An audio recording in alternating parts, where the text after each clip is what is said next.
صارت المجامع يوم الشيم شمرة عن سعداي ومثل زينب الثرى صرخت ونادت والفؤاد تفطرا انعم جوابا يا حسين وما ترى شمر الخنا بالسوط آية لما أضلعي أرضيت تعلوني سيايا طبل الخنا وأنا العزيزة قد أضايا الربي الظنا قل لي فديتك ليس عايا جلل الفنا فأجابها من فوق شايقة القنا قضي القضاء بما جرايا فاسترجعي أخي زينب حكم القضاء عليك رايا ابو المشعري حكم القضاء عليك رايا ابو المشعري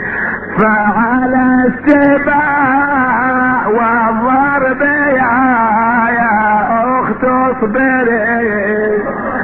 صبرا كما صبر الذي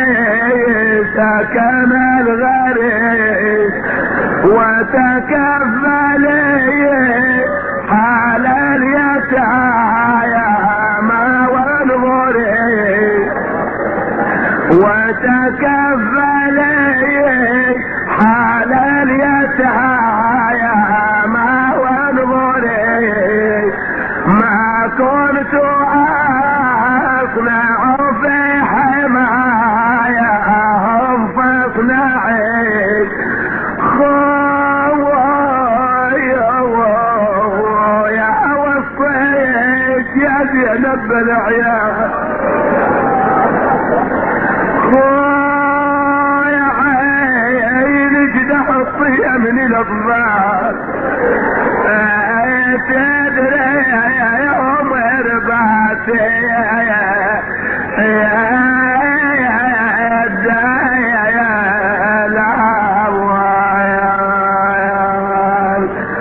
ومن الشميس يرسلهم ظلال لا يا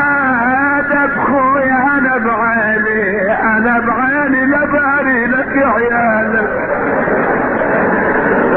يا خويا بروحي لا سجدت لك يا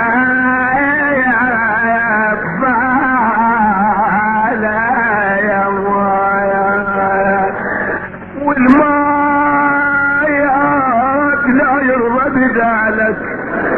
يا خويا نحن تركنا فدانك